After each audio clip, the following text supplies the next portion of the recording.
Hello guys, this is Paul McWhorter from ExtremePreppers.com, and today I am going to be talking to you about money.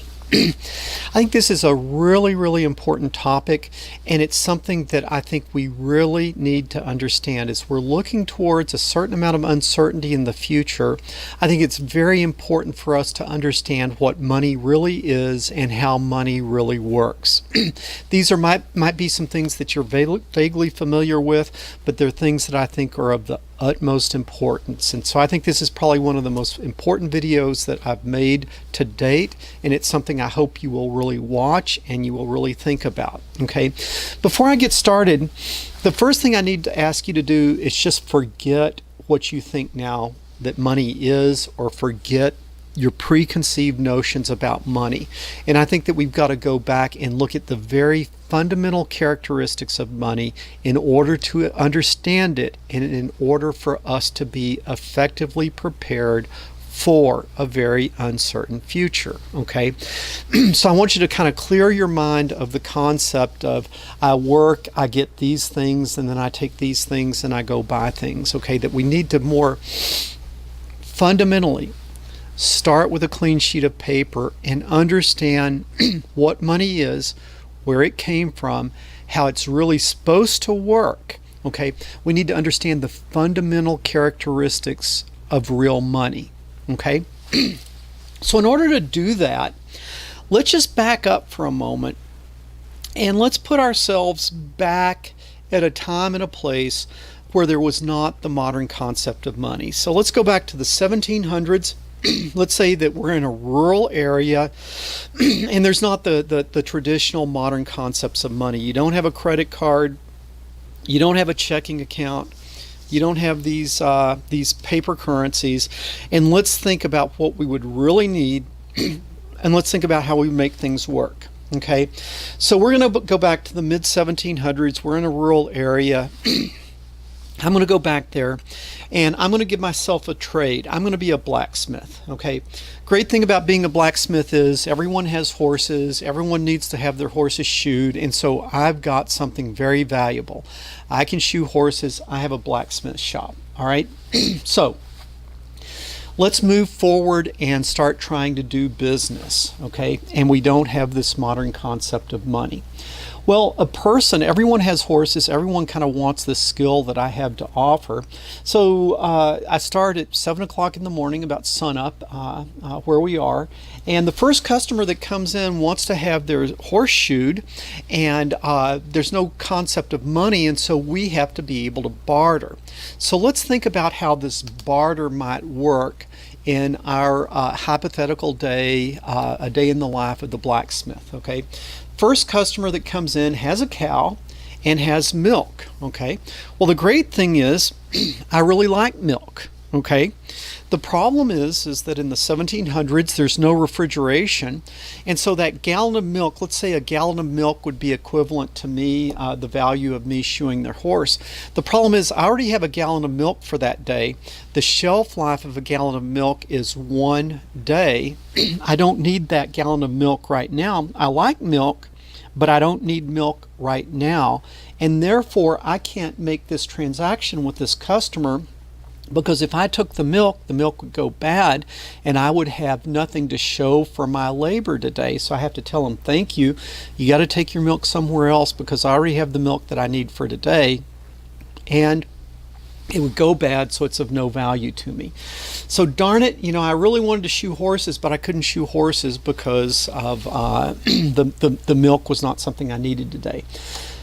Next guy comes up, wants his horse shoed, and what he has is chickens. Okay, well, the nice thing about chickens is chickens will last a little bit longer than milk, but I really can't make this trade because my wife already has more chickens. A lot of people in the past have paid in chickens. I've got more chickens than I need, and there's several problems associated with chickens. Chickens have value, but I have more chickens than I need. It takes time for my wife to take care of the chickens, and the chickens cost me money. I have to spend time to take care of them, and I have to spend money to feed them, and I already have all that I need. And so I like chickens. I just don't need any more chickens. Okay, maybe they're a little bit better than milk, but I'm not going to do my work for chickens because it's just going to cost me more money. So I've kind of had 2 customers come by. I haven't completed a transaction. Next guy that comes by is a little bit more of a rancher.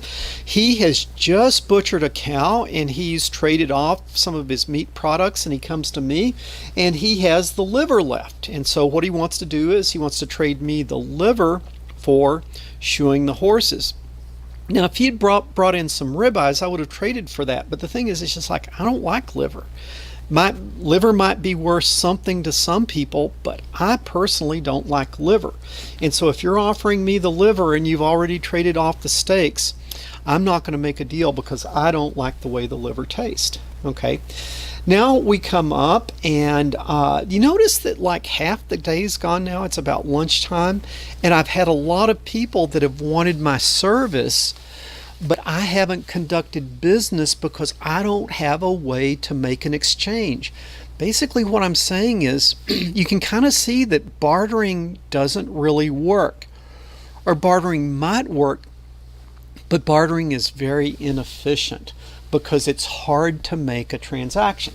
So I have lunch and then another guy comes in. This guy has a beautiful cow, a dairy cow. I don't have a cow. I really want a cow, and this is a lovely looking cow. What is the problem? I want the cow, he wants his horseshoed. What is the problem now? The problem is a cow is worth a whole lot more than the job of shoeing a horse. So he wants his horseshoed, I want the cow, but they're really very, very unequal values, and I don't have a way to make change. I guess I could take the cow and then shoe the horse and give him 10 goats, but I don't happen to have 10 goats right now. So I have to turn him away because I can't create a like value. And so the problem now is that it's getting towards the end of the day, and my little black shop business, I've got a skill that people want. I've got something that's needed, but I can't make a transaction because this bartering system is very inefficient. Okay, let's say towards the end of the day, a guy comes in, he's a farmer, and he's got a bag of dry beans. Well, why do I like the dry beans? Well, I've got some beans already, but the dry beans I could take home and I could put on the shelf. The other thing is he's got a great big bag of beans, and probably about half that bag would be about right for the job of shoeing his horse. And so he trades me half a bag of beans and I shoe his horse. And so boom, at the end of the day, I've shoed one horse. So the good news is I did get a little commerce done, but the bad news is you can see that this bartering is extremely inefficient.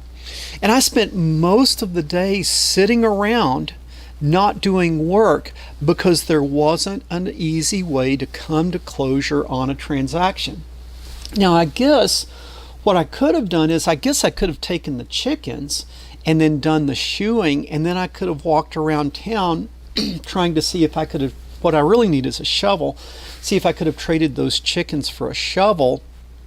But then you see I'm walking around and I'm not doing, my value is the skill I bring. Where I create value is in shoeing horses, and now instead of shoeing horses, I'm walking around town trying to get rid of chickens. That's not a very efficient system. So what do we see? We see that barter is extremely inefficient, and so therefore we need something. We need something that allows us to effectively and efficiently make transactions. The thing we need is money, okay? But you have to see what money is it's something that allows me to make transactions and allows me to trade my hours of labor for something that I can use to then get the things I need, whether it's a shovel or a bag of corn or a ribeye steak. I put in hours of service, and then I end up with an exchange unit that I can use to get the things that I want. So what is money, or what are the characteristics that we need in money to make it useful? Well, to think about what money is and what we really need, I think we ought to think about the ways in which our day did not work when we were trying to do barter. And based on that, we can kind of create the characteristics that we need in this thing that we call money. The first thing is it needs to be something that is universally viewed as having value. Okay?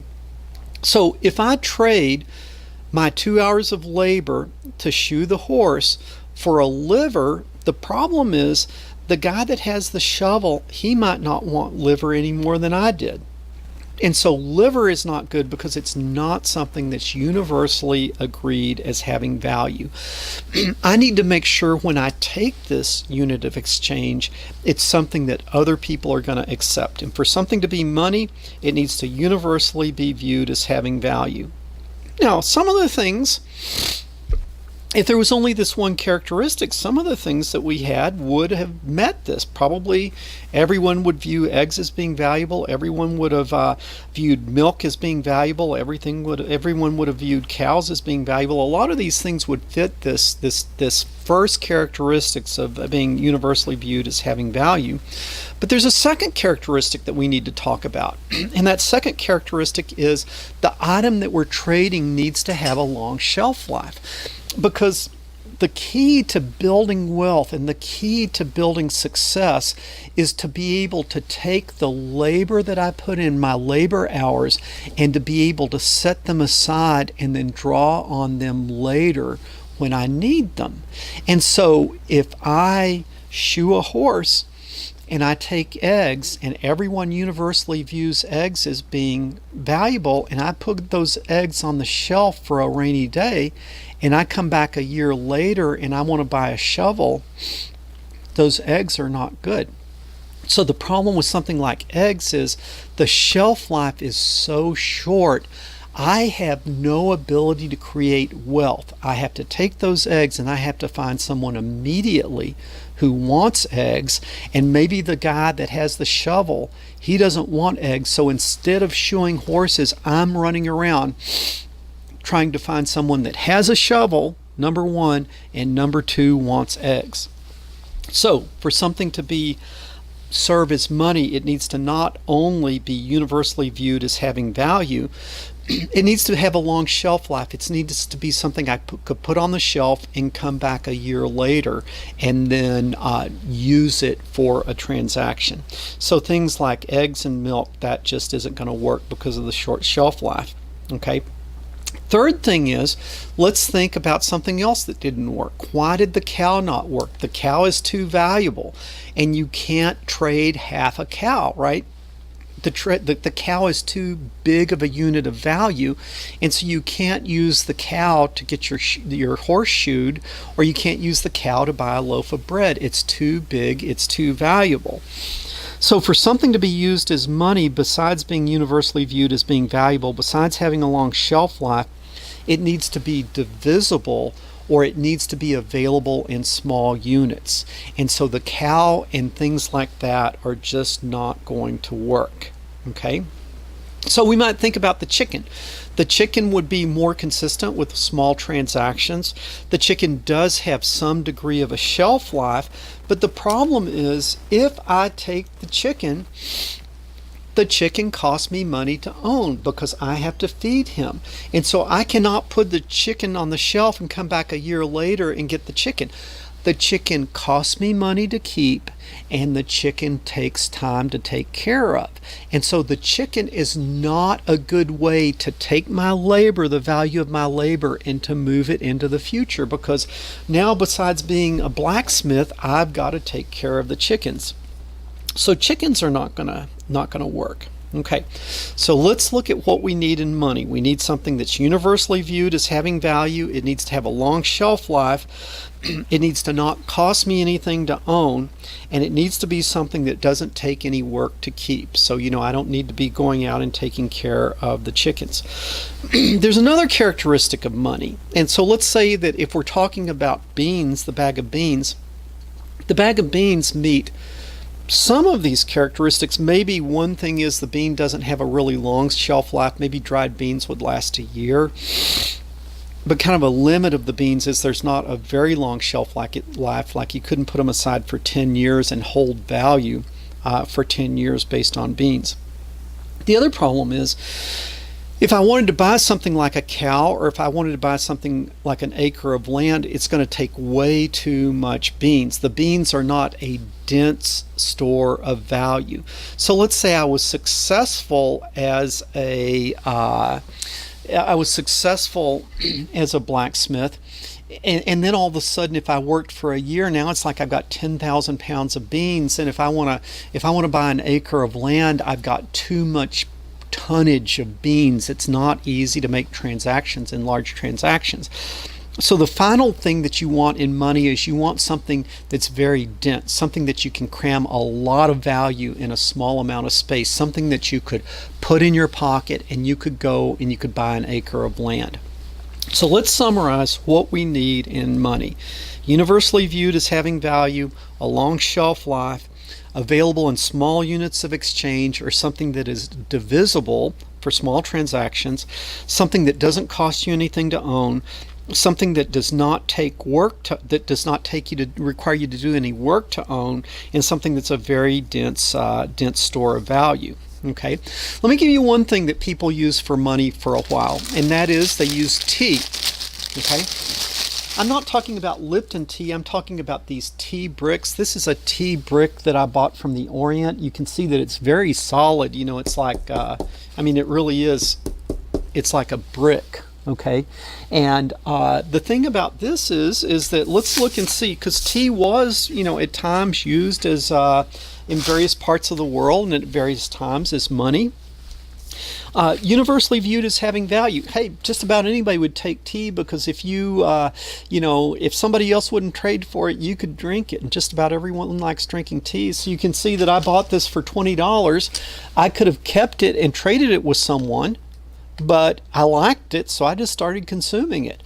I guess half is left, and so even though I've consumed half of it, I can still trade it to somebody for something. So that's kind of neat. Second characteristic, long shelf life. This tea has a very long shelf life, probably 100 years. It's very dry and it's very solid. This would probably last 100 years. So tea has those two characteristics. Small units of exchange, or divisible. Yeah, like if you look at this is worth about $20. Let's say I wanted to trade for a loaf of bread that was worth $1. We could get the pocket knife out and we could cut a chunk out of it, and we could say, here, I'll give you a 2-inch chunk of this tea for your loaf of bread. So it's divisible. That's good. Doesn't really cost me anything to own. Does not take any work to own it. Probably one of the biggest limitations of tea is it's not a very dense store of value. So if I wanted to buy an acre of land, I'm probably going to have wagon loads of the tea at $20 a brick. The tea shows another thing that we really need to add to the list of characteristics that we need in real money. Besides the other thing that we've talked about, let's talk about something with tea. If you look at this brick of tea, it's a very high quality brick of tea. It's all tea leaves, and so it's very, very nice that it's all mostly these really beautiful tea leaves, and it's not a lot of stem. But you could have a different brick of tea, and you can buy these other bricks of tea, and if you look, they sort of have more stems in them because the stems aren't as valuable. So these people sell cheaper bricks of tea because they start mixing in some of the stems and not just the leaves themselves. What if somebody else starts making tea bricks and they not only put tea in it, but they start cutting in, let's say 10%, 20% grass clippings and start diluting the tea brick down. So one of the problems if you're going to use tea is not all tea is the same. There's a quality issue. So all of a sudden we can't have a simple transaction of I will shoe your horse for a brick of tea, because it brings in the issue of the quality of the tea. And so then you've got to sit down, well, give me a little chunk and I'm going to try it. Well, this is a little bit on the bitter side. And now we're not just making a clean transaction, a brick of tea to shoe your horses. We start negotiating and arguing about the quality of the tea. And for that reason, something like tea doesn't work very well. So if we want to add another characteristic to what we need in money, there needs to be an unambiguous nature to it where we don't start arguing about quality. And this is like one thing that people think about as a store of value or think about as a potential money would be diamonds, because diamonds are really valuable. What's the problem? The value of a diamond depends on the quality, and determining the quality of a diamond depends on a third person. So if I was going to go take a diamond and try to trade it for an acre of land, the value of the acre of land is very clear, but what kind of diamond is it? How big is it? How many defects are there? What is the clarity? What is the color? All of these different things. And that's highly specialized knowledge. And so diamonds aren't going to work because it depends on this characteristic of quality. It's not unambiguous. And to some extent, it's sort of based on opinion, that if you take a diamond to town and take it to three different jewelers and get it appraised, you're probably going to get three different values. You could say nice thing about a diamond is it's a very dense store of value, but then the value depends on quality, and there's an ambiguous nature associated with the quality. Okay, so we need money, we need real money, we need sound money, we need honest money, we need money that solves all of these problems that I've described associated with barter and the problems that I've described associated with non-optimum money. You know, tea might be money, but it's not an optimum money. Well, you probably see where I'm going with this. And for thousands of years, no one has come up with anything as a better source of real money than precious metals. And what I mean by precious metals is silver and gold. And it's not silver instead of gold, and it's not gold instead of silver, because really to have the ultimate money system, you need both silver and gold. Okay, why do you need silver and gold? Well, the great thing about gold is it is really, really valuable. So you can get an incredible density of value in a very small amount of space. And so let's say that in my pocket, I could carry, just discreetly in my pocket, I could probably carry 2 years' salary. So I could work for 2 hours. I could work for 2 years. I'm sorry, I didn't mean to say hours. 2 years. I could work for 2 years. And the value of my 2 years of labor, I could put in my pocket and I could carry it. Very, very dense store of value. I could buy land. I could buy an acre of land. I could buy acres of land. I could take a little bit of gold and I could trade it for a cow. So a gold is an extremely dense storage of value. Okay. But why is silver needed then? Because we need this divisibility. What happens if you need a loaf of bread? Well, it's hard to get the tiny little sliver of gold that would be equivalent to a loaf of bread, and so that's where silver comes in. Silver has all the characteristics of gold, but its density is less, and so you end up with this perfect system, a monetary system of gold and silver, precious metals being real money, because the gold is very good for storage of your wealth, that you're trying to transfer the value from these hours of work that you do into the future. Gold is a very dense storage. You can put a lot of hours of work in a little bitty box. You can put a lot of hours, years of work into your pocket. Okay, very dense. But gold won't do it on its own, because then we have the problem of buying a piece of bread and gold being too dense. That's where silver comes in. Good thing about silver is a small coin would be equivalent to a loaf of bread. So it's very good for daily transactions. Small transactions are great for silver, and then gold is good for moving large amounts of value, large amounts of the value of your time worked into the future in a small amount of space. Silver is good for the day in and day out transactions. So let's go down the list and see how well that the gold and silver meet this requirement that we put up that sort of came from us understanding the limitations and the problems we had in bartering. Universally viewed as having value. It's universally viewed as having value because you could always take your little chunk of gold and you could go to the jeweler and he's going to want it because he makes gold jewelry. Everyone wants wedding rings. Everyone wants gold. Universally throughout time and throughout everywhere in the world, people recognize the value of gold, and if a person doesn't want to buy it from you, you can take it to the jeweler and the jeweler's going to want it because people are buying jewelry from him. How about silver?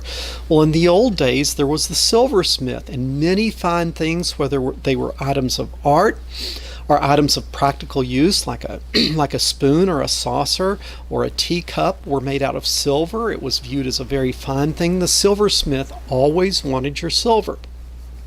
So you always had a universal value associated with it, and since there was a universal value, then people would accept it because they knew that you could always get the value back out of it. So silver and gold have always been universally viewed as having value. Now, in the old days, you would think about things like, teacups and spoons and jewelry and things like that. In modern times, silver is used for things like the manufacture of solar cells or integrated circuits. And so maybe you don't do so many teacups, but always universally, silver and gold have been viewed as having value. Long shelf life. Silver and gold do not corrode, they do not decay, they do not fall apart, they don't become rancid, they don't sour, they have pretty much an infinite shelf life. So if you take a coin and you put it on the shelf, you can come back 100 years later and it is not decayed. So it has the ultimate as far as longevity it goes. Is it available in small units of exchange and it is divisible? Yes, when we talk about silver. Does it have a dense value? Yes, when we talk about gold. And so this combination of silver and gold are seeming to come up to be the ultimate source of real money, as defined by our sort of thought experiment of being a blacksmith in the 1700s. Does it cost you anything to own gold? No. You can go out and put it in the bottom of the well or put it under the chicken coop or put it wherever you want. It doesn't cost anything to own it. It doesn't tarnish or decay depending on where you put it. So and it doesn't take any work to own, right? You can just put it away somewhere and then, you can keep it. So if we look at this thought experiment that we've gone through, you can see that silver and gold are the ultimate form of money, of true money, of real money. Now, the one thing that we talked about, which was the issue of the tea, is the issue of quality. Well, there is a little bit of that with silver and gold, because if somebody just came up and handed you a chunk of metal, how do you really know if it's silver? And then what do you know the purity is? You could probably weigh it and know how much the chunk weighed, but is it really silver? And if it is, what is the purity? So that's sort of where governments came in, because governments had the infrastructure of taking the silver chunk and creating coinage to create a coin. And normal people would not have the infrastructure to counterfeit that coin. And then the government could sort of ensure that, yes, this coin that we all recognize is silver, and yes, it is this pre-agreed purity, maybe 92% silver, 90% silver.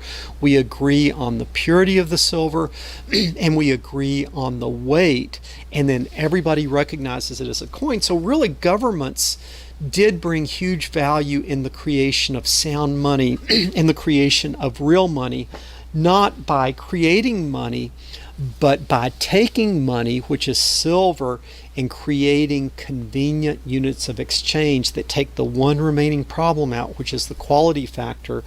And then when we have gold and we have silver, and now we have the ultimate in real money. And this has been going on. This went on for thousands of years, and it's sort of like no one ever really came up with a better form of money. So what went wrong? Okay, the government got in, added a good service of minting these coins to give uniform quality. But then this is what happened. They came along and said, well, let me before I tell you what the problem is, let's look at this characteristic of money. Okay, before I talk about the problem, let's look at this characteristic of money. Okay, I'm going to show you this. Hopefully this will focus good. Let's see if we can get this focused. Okay, that is a United States $5 gold piece. Okay, this was my grandfather's gold piece, and it is dated 1886. Okay, my grandfather, the interesting thing, I'm not that old, but the generations in my family are very far spread apart. And so it's kind of interesting that my grandfather was born in 1865. Okay, and my grandfather was old when he had my dad. And so my dad was born in 1920. And then, I was born in the 60s, so I'm not that old, but it's sort of like my grandfather was old when he had my dad, and my dad was old when he had me. And so I actually have my grandfather's $5 gold piece. What did my grandfather do? He was a merchant. And so I can go back and look on the internet and see that a merchant was kind of a skilled position. It paid well. And in 1886, my grandfather would have been making about $2 or $2.50 a day. Okay, so my grandfather, somewhere around 1886, worked for 2 days. Okay, and with his 2-day wages, he has this $5 gold coin, and he puts that gold coin in a drawer. What did he put in the drawer? I'm showing you the magic of precious metals, the magic of gold. My grandfather put 2 days of labor in the drawer. He didn't spend it, he saved it. Somewhere along the way, my father, my grandfather dies, the $5 gold piece goes to my father. Okay, my father puts it aside because he's a saver too. He puts it aside. Then my father died a few years ago, and I get the gold coin. Okay, so I looked this up this morning, that it has a certain amount of gold in it. I can go in and calculate the value based on gold, see what the people are paying for this. I could take this to town right now, and I could get $400 for it. All right, so I'm a teacher. I was an electrical engineer for my my whole life, but then sort of in retirement rather than retiring, I'm teaching high school, and I really honestly do not know what I make, but let's say that a teacher makes $200 a day, something like that. That's probably a pretty good estimate. And so if you look at this, I take this magic item that my grandfather put in the drawer, 140 years ago. And what does it amount to today for me? 2 days wages. So my grandfather worked for 2 days. This is like a time machine. This is like a time machine. My grandfather worked for 2 days. He put his 2 days labor in the drawer.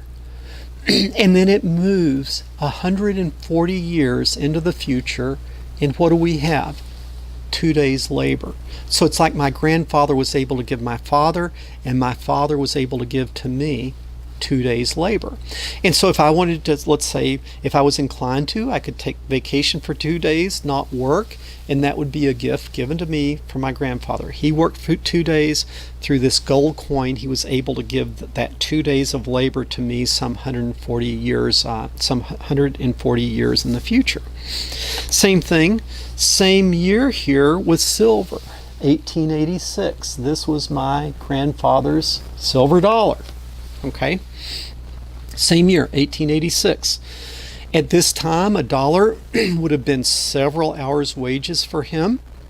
And so you can see that he put that in the drawer. And now I could take this. It's worth about $50 now. And so, same thing. He could send into the future hours of labor by silver, or he could send into the future hours of labor with gold. If you look at these, they're not tarnished, they're not spoiled. It's just like poof, 2 days labor, poof, half day, several hours of labor. Okay, that is the magic of precious metals. That is the magic of silver and gold. It is the ultimate money. because it doesn't go bad, and it allows you to move the value of your labor from today to 100 years in the future if you should decide to. I've got a granddaughter, okay? She's just born. I could give these 2 days of labor to her from her, what would be her great-great-grandfather. Okay, that's the magic of silver and gold. It's real money. And it can't be forged, because it's not like you could endlessly generate the supply, because to get this you got to go dig a hole in the ground and you got to do a lot of work.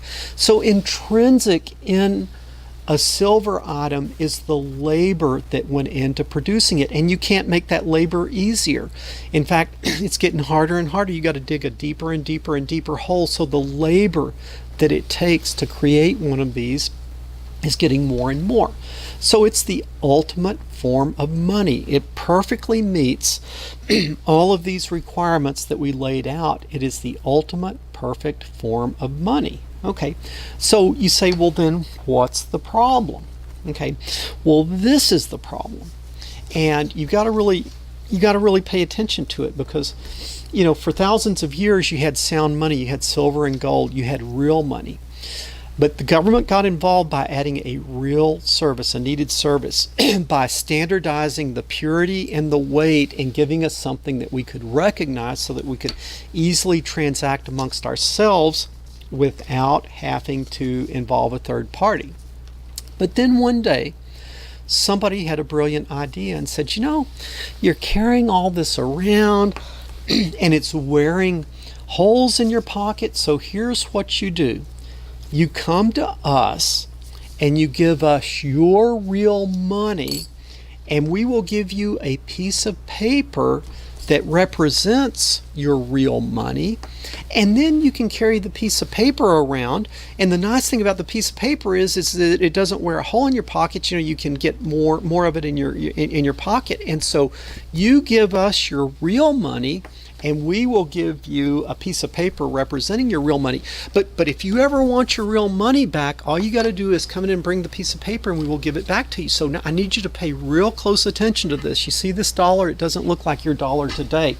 What does this dollar say? It says, this certifies there has been deposited in the Treasury of the United States of America $1 silver, payable to the bearer on demand.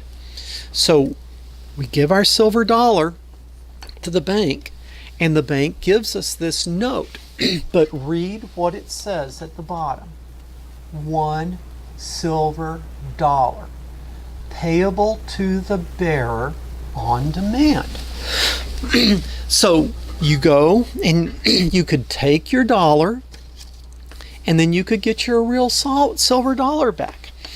And then people liked that, so they got used to this, because they knew that this was the same as this. But I need you to pay attention and look very carefully. All of a sudden, they sort of did a switcheroo. What does this say? $1 silver, payable to the bearer on demand. And then one day they tweaked the wording ever so slightly. But that wording tweak makes all the difference in the world. What does this say? $1 in silver. $1 in silver, payable to the bearer on demand. $1 in silver, payable to the bearer on demand. What is the difference between $1 silver and $1 in silver? What this piece of paper promised me is when I go in, I get this back. What this promises me is I get $1 worth of silver. Well, what does that mean? That means what I get back depends on what the value of the silver is. And so if the government prints up twice as many of these, then the silver dollar is going to take, I'm going to have to give them 2 of these to get this back. Because when they printed more of them, then each one of these became less in real money. So really, the currency system became fake on just the twist of the word between one silver dollar and $1 in silver. So at that point, the paper became sort of meaningless. Okay, but they didn't stop there. Look at this one that came out. Okay, this one says the United States of America will pay to the bearer on demand $2. I will give the bearer on demand $2. What's completely left out now? The word silver or the word gold. And so at this point, they don't even say silver or gold, but at least they will give you something on demand. But then they kind of kept going. And now it's just like it's $1. Nothing's payable to anybody on demand anything. It's a note and it's labeled $1, but they don't even pretend that it's remotely tied to anything tangible.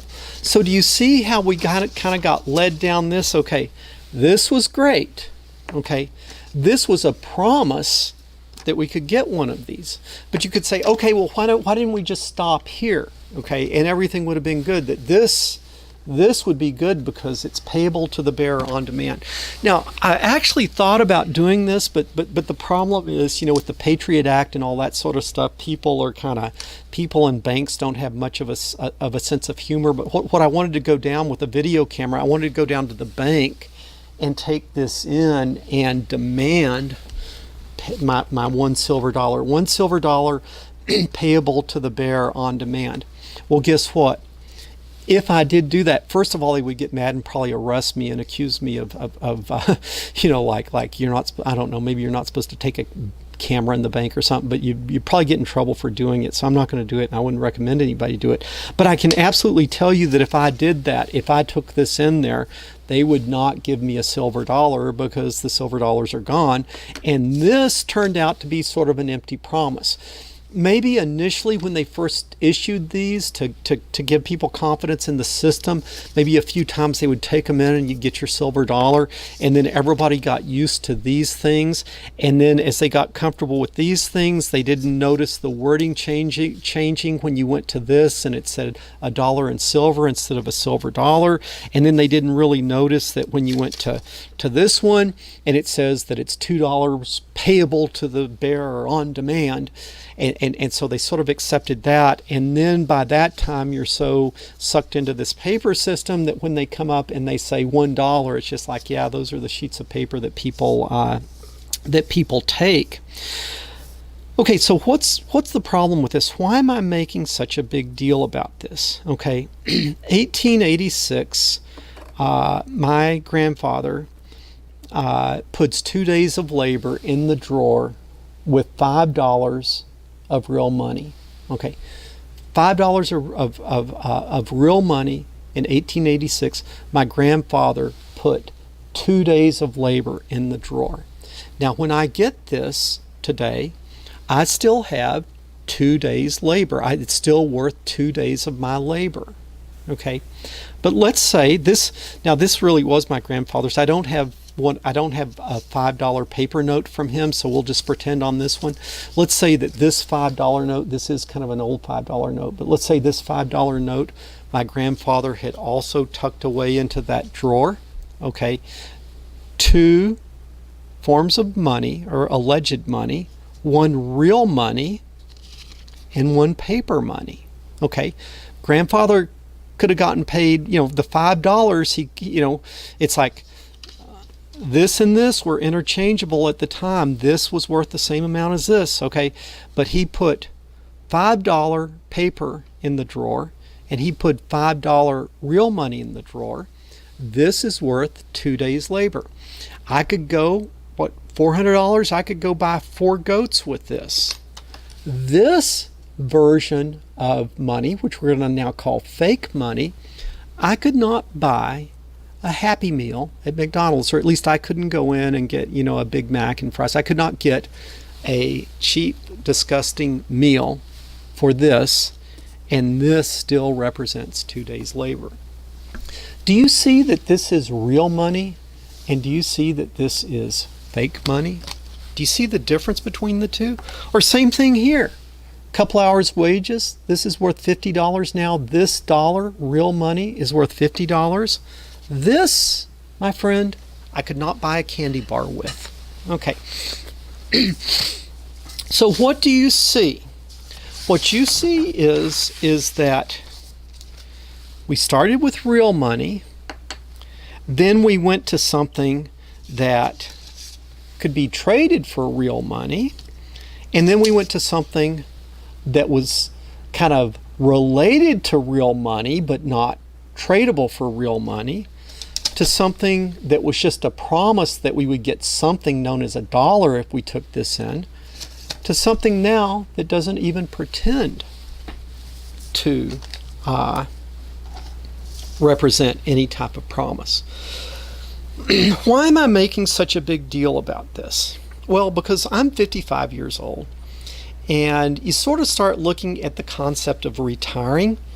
So let's say I've worked my whole life, and let's say I've saved my whole life, and let's say I've invested in my whole life, and I've always been responsible, and then I've ended up saving a whole lot of these. Okay? The problem is, if you'll look at this, you really cannot retire. Okay, I'm not going to say what I saved or what I put aside, but let's just make up round numbers people think about. Let's say that you worked your whole life and you saved $1 million. Okay, you can't retire today on $1 million. And let me tell you why. In 1970, I can remember, grew up in the 60s. I can very distinctly remember in 1970 I could go in and I could get a haircut for $1. Okay, let's say roughly, just round numbers, 40 years later, that same haircut cost me $20. Now, why is that the case? Because once we stop tying this to this, we can make as many of these as we want. And this is looking at, you can actually look it up and say, how many of these do they have the same amount? Like this, you can't magically make new silver. Do they have any type of integrity in this? Well, let's look. You can go to the Federal Reserve website and you can look at what's called the money supply. And this is, in effect, you could think of this as the number of dollars that exist out there. And they are exponentially creating more of these, totally unrelated to these. Fake money, not in any way even remotely tied to real money. So what is the implication of this exponential growth? Well, you see you went from like this way up to here. Well, what does that mean? In 1970, I could get a haircut for $1. Today, it costs me $20 for the same haircut. So, like in 1970, I could get a haircut for this. But now I can't get a haircut for this. With this, I could have gotten a haircut in 1970, or I could get 2 haircuts today for this. Real money, fake money. Because fake money, as you can see, can be created out of thin air. They don't even have to print the money. All they have to do is, with a few keystrokes, they can create magically at their will 1 trillion of these. So what does that mean? That means there's more of them running around, so a haircut does not cost me $1 now. Haircut costs me $20. Hopefully you're sticking with me on this, because this is really, really, really getting to the important part. I'm 55. I could very easily, people in my family live a long time. I'm not being presumptuous, but I could very easily live another 40 years. Okay, well, if in the last 40 years a haircut went from $1 to $20, then in the next 20 years that same haircut's going to go from $20 to $400. Can you imagine if you are on a fixed income, which happens when you retire? Like if I'm teaching every year, they sort of give me a little more money to try to keep me where I can still buy groceries and do things like that. But when you retire, your income is fixed. Okay, can you imagine, if I start going towards the end of my life and a haircut costs $400? Well, what you might say is, you might say that, you might say, well, no big deal, just let your hair grow out. Well, how about a loaf of bread? All these things are tied together. If a loaf of bread right now costs $4, what's it going to cost in what's it going to cost in 40 years? Okay, it's going to cost 20 times 4, it's going to cost $80. Now, can you imagine to have a $400 haircut and to have an $80 loaf of bread? And this is real, and this is happening now. I've known people that have retired and they thought, wow, I can retire. I got $2,500 a month in retirement and I'm going to be okay. And then all of a sudden, with this money printing, it's harder and harder for them to make it. And what's happening is they're having to make choices between buying their medicine and buying their food. And so they buy their medicine, they don't have money for food, and so they are ending up having to buy fake food like, pasta, like highly refined carbohydrates. They can't afford real food. Let's think about meat right now. Kind of roughly, I'd say hamburger is about $5 a pound. A cheap steak is about $10 a pound. A good steak is $20 or $30 a pound. What's that going to be in 40 years? $100 a pound for hamburger, $200 a pound for a cheap steak, and $400 to $800 a pound for a good steak. Now you say, well, it can't be that bad. Look at this chart back here. Look at this chart. Does this look like it's slowing down or accelerating on the money printing? And so, man, this is what it comes down to. We have fake money. We don't have real money. What do we do? Okay, so I hope you understand the problem. Now let's talk about what we need to think about. First of all, I do not give financial advice. I do not give investing advice. Maybe you should just view this as entertainment. This is just pure entertainment, a crazy guy going on talking and talking. That's the way you should view it. And I'm not going to give you financial advice. But what you should think about is, you should think about this. If you look at this chart, you can see that if you retire, what seems like enough money right now very quickly isn't going to be enough money. And even if you saved 1 million of these, and you put them in the bank at what they're paying now, which is 0% interest rate, and they're threatening to go to negative interest rate, you are very likely going to run out of money before you die. And that's because $1 million sounds like a lot of money, but not when a steak cost $800, or not when a loaf of bread cost $80, and not when a haircut cost $400. And guys, this is best case. This is accelerating. It could be way worse, right? This is accelerating. It could be way worse than what I'm describing. So what do you do? Well, first of all, you got to be really careful about retiring. I hate to break the news to you. You might kind of think about, if you can, you sort of work till the day you die. I hope you're doing something that you love. I love what I'm doing.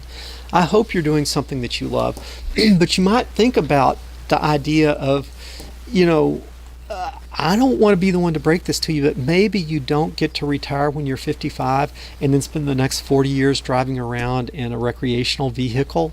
Maybe you're going to have to work till the day you die, or a lot closer to the day you die. Second thing is, you want to look for opportunities to try to create little micro businesses, little micro revenue generators. And in doing this, remember, a dollar unspent is better than $2 earned. And so like a micro business would be something, you don't even have to be selling something to something else. If you just do something that lowers your expenses. It's like, let me give you an example, solar cells. Let's say that solar cells to eliminate your electric bill are $25,000. That's roughly what it was for my house. But then with various incentives and rebates and so forth, my out-of-pocket cost was $10,000. So I took $10,000, which was earning me nothing in the bank, but on its path to being worth zero, rather than sit there with that $10,000 and watch it go to zero, what I did was I bought solar panels. And with that $10,000 now, I don't have an electric bill, so I've eliminated an electric bill of between $100 and $150 a month. That's a micro business. Those solar panels generate 30 kilowatt hours of electricity a day. And that protects me against an unknown date in the future when electricity is not 5 cents or 10 cents a kilowatt hour, but is $6 a kilowatt hour, because I took some of this fake money and bought micro local productivity solar panels. Now I've sort of protected myself. What it cost me to live has just been sliced because I can produce my own electricity. What else did I do? Well, I installed a greenhouse, a very state-of-the-art greenhouse, where in that greenhouse I can grow all of my vegetables year-round. I can grow them hydroponically, or half the greenhouse is hydroponic, half is organic soil. And so I don't have to buy vegetables. So right now when I make a head of cabbage, that head of cabbage is $4. It's an organic head of cabbage is $4. I'm not having to spend $4 because I've got that. But more important than me saving $4 today, because I could afford to go buy a head of cabbage today, it's protecting me against that $80 head of cabbage 20 years from now, because I am going to be able to produce my own vegetables. Right now, I don't buy vegetables. I grow my own vegetables. Same thing with chickens. Man, I'm paying a lot for my eggs, because if you look, I think my chicken coop, I had a real builder come in, and my chicken coop was about $10,000, and then I bought the chickens and all the mess to go with them. And it would look like a terrible investment when you say, well, you could buy a dozen eggs for $1. You were stupid to invest all that money. You'll never, save enough to, to pay for what you paid for that chicken coop. But you're thinking that eggs are always going to be $1 or $2 for a dozen. You got to look at this. I am protecting myself by protecting myself from $40 a dozen eggs in the future. And I mean, look at this, right? Look at this. I'm not making this stuff up. Think about what the prices are. Go back 20, 40 years ago and think about what things cost, and you will see that this is real.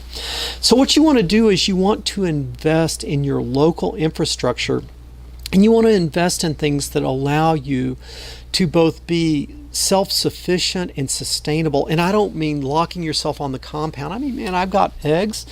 I give eggs to people. I don't formally barter my eggs, but I give eggs to people. And then, a guy that I know with goats, every once in a while when he butchers goats, he'll bring me a butchered goats. I'm giving him eggs. He's giving me goats. And I'm starting to be part of this community, and I'm starting to end up in a situation where I'm protecting myself against these crazy prices that exist in the future. And maybe one day I will stop working, but I will be looking at protecting myself from constantly these fake dollars being worth less and less. Okay, this has been kind of a deep topic that I've gotten into, but I hope that you'll find it helpful. I'd really like to know your thoughts. I mean, do you think I'm just this crazy old guy that's sitting there gloom and doom or whatever? I'm not gloom and doom, man. I really enjoy my life. I really enjoy the sustainable lifestyle. I really enjoy eating fresh vegetables out of the greenhouse. I really enjoy the fresh eggs that I get from my chicken. I enjoy the fresh meat that people give me. I really enjoy the sustainable lifestyle. So I'm not sitting here Mr. Gloom and Doom, but at the same time, I'm not ignoring the data. I'm not ignoring the fact that we used to have real money. We've gone to fake money, and I've got to really be cognizant, or one day I'm going to end up old and hungry. And this is what scares me. Okay, I'm going to get to the real point of this that scares me. When I look at the younger generation, the 20-somethings, there is just this incredible anger that is in this younger generation. And I'm not being political, and I don't mean to be political, but I kind of like the tag I would put on it is sort of like the Bernie Sanders crowd. Man, he just overwhelmingly had the support of these young people. And man, they are angry. They are angry. And you know what? They're not going to want to pay your Social Security, because as the baby boomers are retiring and there's more and more commitments and obligations of the promises we have made, these old folks like me, and there are fewer and fewer of the young people to meet those obligations, and worse than that, There are fewer and fewer young people just through demographics, and among those young people, there are fewer and fewer that actually have jobs, like wealth generating jobs. I mean, there's few of them that have jobs, and most of them that have jobs work in, like, very, very low wage jobs. They are going to be unwilling and unable to meet the obligations to these old people like me, and they're very, very angry.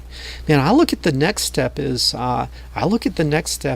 it's going to come out as euthanasia. It's going to be people have the right to die. I think that's going to come really quickly, that we're going to have, just like remember how quickly marijuana became legalized, how quickly things can change. I think the next thing is it's going to be, let's give people, it's hard for these people with these terrible diseases to be forced to live. We need to be compassionate. We need to give them the right to die. And then you know what it's going to be? It's going to be the duty to die, the obligation that the old people are harming the planet and a drag on the planet and consuming too many resources. Man, look at the anger in this 20-something crowd and see what's coming. Okay, what we need to do is, us older people, rather than try to, yeah, you need to vote, okay, but you're not going to fix this problem by voting. You're going to fix this problem by taking resources, investing in a sustainable lifestyle, investing in a community of like-minded people, getting relationships going with people in your community that are like-minded, and also, man, raise your children right. My biggest hope for retirement is that I raise my daughter right, and her and my son-in-law are going to take care of me. I'm going to work and I'm going to produce, and I'm going to be as useful as I can for as long as I can. Then I hope to hand some real assets over to them, and then what my best hope is that they're going to take care of me. And is that really so bad that we go back to an area where in our life we build real wealth, we pass that real wealth on to our kids, and then in our old age, when we generally are not able to take care of ourselves, our children take care of us? I'd really like to hear your comments on this, agreeing with me, disagreeing with me, thinking about things I haven't thought about. Leave your comments below. Also, if you like this, it's a great encouragement. Think about giving me a thumbs up. Lets me know that I'm sort of on the right track with things. If you like it, also thinking about hit subscribe, maybe share this with other people. Most of all, I'd really like to hear your comments below. Again, I am Paul McWhorter with ExtremePreppers.com, and I will talk to you guys later.